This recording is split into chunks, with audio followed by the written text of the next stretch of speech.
Tonight, on Legislative Review. Requiring financial literacy in public high schools. Plus, a push for employers to give notice of mass layoffs. And healthcare coverage for caregivers. That's coming up on Legislative Review. Thanks for watching Legislative Review, your source for daily highlights in the state legislature. I'm Angela Nolasco. Our coverage today starts with a Senate committee discussion. I'm going to look at Bill 5080.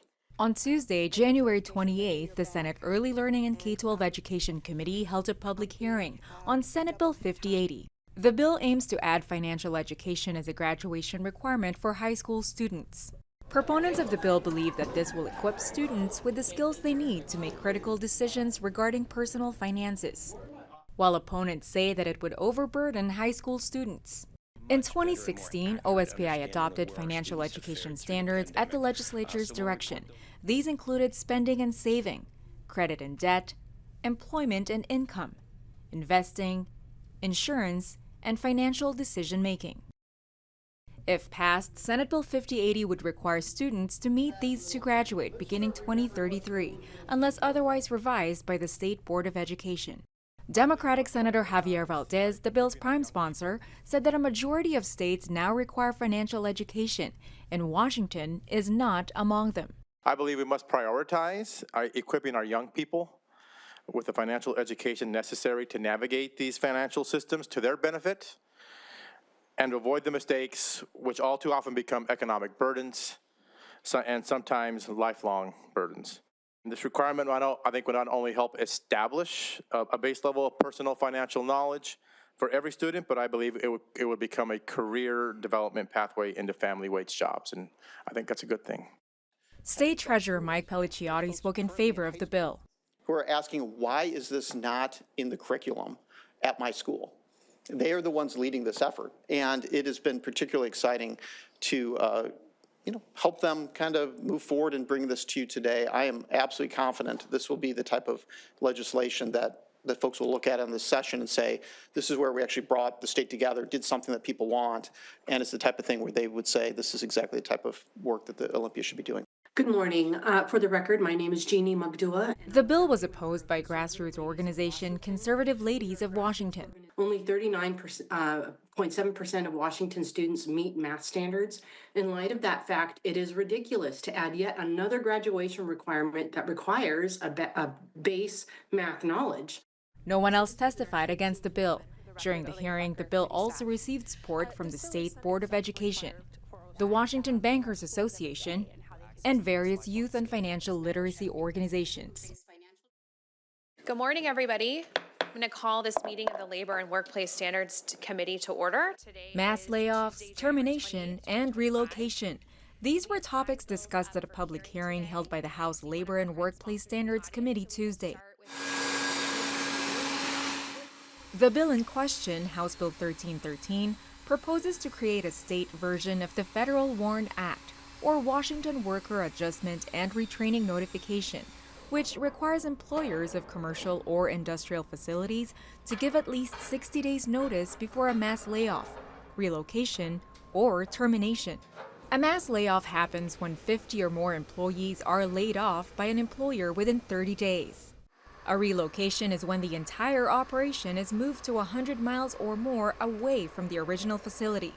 And a termination is when all operations in a single facility end. House Bill 1313 also aims to allow workers enough time to access organizations or agencies that can provide immediate support to those laid off and offer unemployment, career counseling, financial planning, and other opportunities to get them back on their feet. Exempt from the WARN Act are a few special circumstances where an employer doesn't have to give 60 days notice.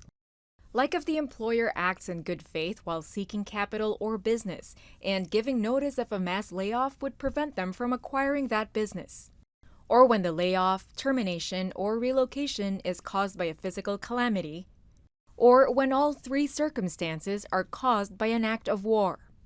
In a situation where workers know that their employment isn't permanent and is dependent upon the completion of a construction project, a 60 days notice of a worker's termination would also not be required. Employers that violate the WARN Act would have to pay each affected employee back pay and benefits for up to 60 days. Democratic Representative Sean Scott, the bill's sponsor, said the collective trauma of mass layoffs has threatened the state's economy for decades. Ever since the Boeing layoffs of the 1960s and 70s, policymakers in everyday Washingtons have been afraid of what industrial relocation could mean for the people of our state. Mass layoffs put a strain on household budgets and on state social services when they occur. And even when they don't, the threat of mass layoffs breed economic insecurity. Workers are less likely to organize, lawmakers less likely to pursue progressive revenue options to fund programs that all Washingtons use when sudden layoffs linger as a possibility. Speaking in favor of the bill, Brandon Anderson of SPIA, a union representing aerospace engineers, said it's a matter of survival.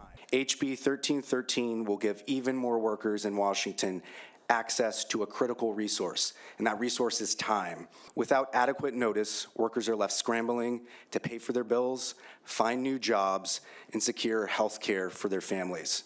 Josh Dye of the state's Employment Security Department, or ESD, expressed the agency's concerns about the bill, mostly on funds and penalties involved. We'd love to work with the sponsor on some clarifying language about if this intended to be actual civil penalties or administrative penalties. Once funds are deposited into the Unemployment Insurance Trust Fund, they may only be used for paying unemployment benefits.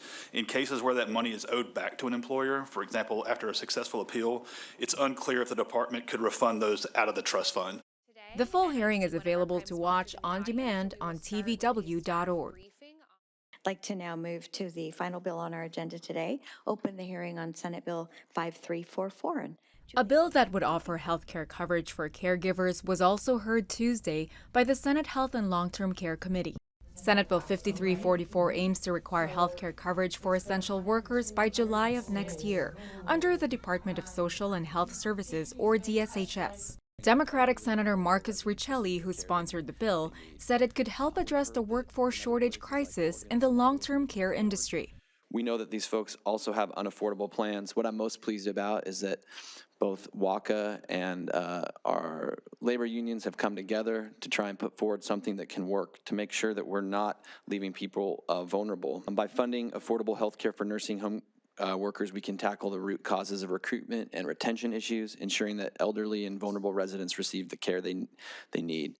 In a remote testimony, caregiver Fern Barton supported the bill, saying he isn't able to afford medications on his current health plan. Even with the healthcare insurance that I pay for through my employer, it's gotten so expensive that I've had to choose between prescriptions and groceries. Nursing home workers need affordable healthcare to care for ourselves and our residents. Expressing the agency's concerns about the bill, DSHS testified about some fiscal comments they've submitted to the committee for review. This is just to make sure we have someone who is going to coordinate the distribution of the funds, tracking of data, and reporting services. There is the larger concept of how this is funded that is not captured in the bill at this moment. No one publicly testified to oppose Senate Bill 5344, which also received support from several caregivers, health worker unions, rehab centers, and the Washington Healthcare Association. To watch all the hearings covered in this episode, as well as gavel-to-gavel coverage of the 2025 legislative session, visit our website at tvw.org. That's it for today's highlights on the state legislature. Stay up to date by watching Legislative Review every night at 8 and 11 p.m. and follow us on Facebook and Instagram. We'll see you then.